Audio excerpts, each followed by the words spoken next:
last thing I want to talk about in regards to this for right now. If we got more time at the end, I may come back to it. But this is the last thing I want to talk about before we get into the pardons. This week, I will reinstate any service members who were unjustly expelled from our military for objecting to the COVID vaccine mandate with full back pay. All right. So this is such a huge deal. And maybe it's more of a huge deal to me because I was in the military while all this craziness was happening. But for those who don't know, I was a JAG officer in the United States Army. I spent most of my time as a prosecutor. However, I did spend a year as a senior defense counsel down at Fort Polk, Louisiana. And in that time, I represented, this was during COVID. It was, or during the COVID mandate, right when President Biden had come into office, and he had directed his Secretary of Defense, Lloyd Austin, and then the Secretary of the Army to force an unknown and illegal vaccine upon the soldiers. They didn't have a choice, and if they didn't do it, then they would be kicked out.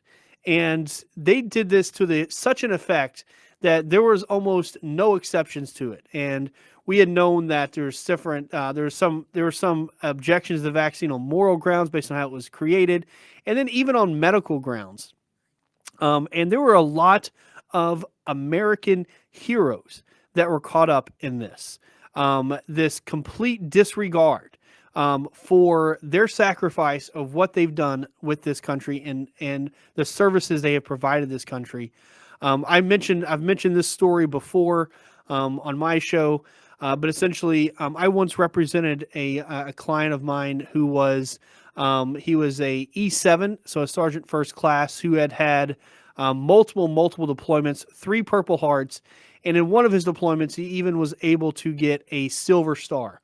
And if you're in the military, or if you've been in the military or know military history, you know how hard it is to be a Silver Star. How hard it is to get a Silver Star. In his case, he had transported multiple wounded back and forth to an ambulance, to a Humvee ambulance, while also killing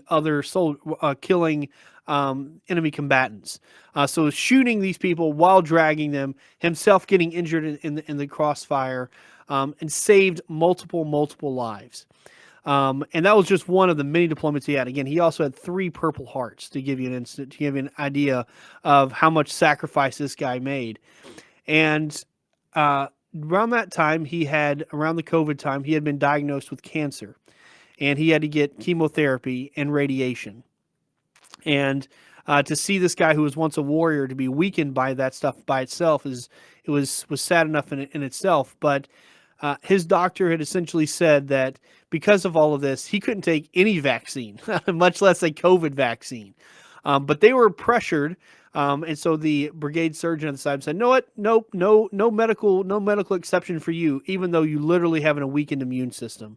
And they were going to force this vaccine on him or kick him out. And I'll never forget, him turning to me and wondering why was any of it worth it? Why was, what did that Silver Star mean? Because to him, it meant about $2 at the PX. The whole sacrifice he had made and everything he had done was completely taken away from him. That sacrifice, his own country had turned its back on him. And even worse, the Army itself had turned their back on him, and the leaders just let it happen.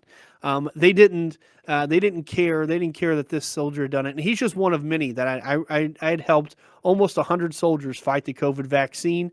Ended up being known as the anti-COVID attorney after a while, because I was fighting it on legal grounds. I had to fight my own leadership in that regard too. Say, hey, you can't do that. This law is legal. It's like, no, I don't think it is. So we're going to fight it. And I did it for almost 100 different service members. And a lot of American heroes within that. And the government didn't care.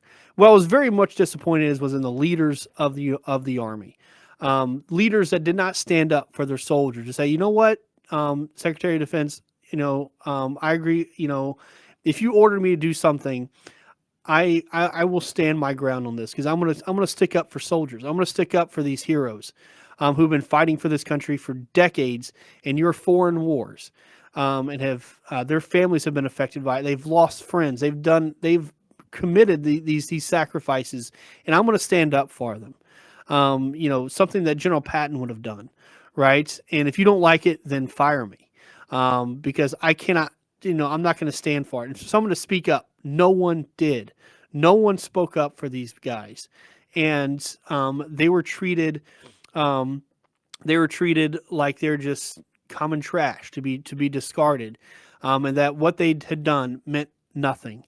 And for Donald Trump to come here and say, you know what, those guys are going to be reinstated and they're going to get full back pay, that is absolutely phenomenal. And I think it's even that more important that he even mentioned it in his inauguration. The fact that he is thinking about those guys, which to me means a whole lot.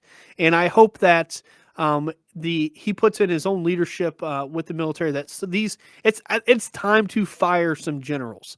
It is time to get rid of some of these generals and to replace them with guys who care about soldiers, who put soldiers first, who put America first, who don't put a policy or an agenda first,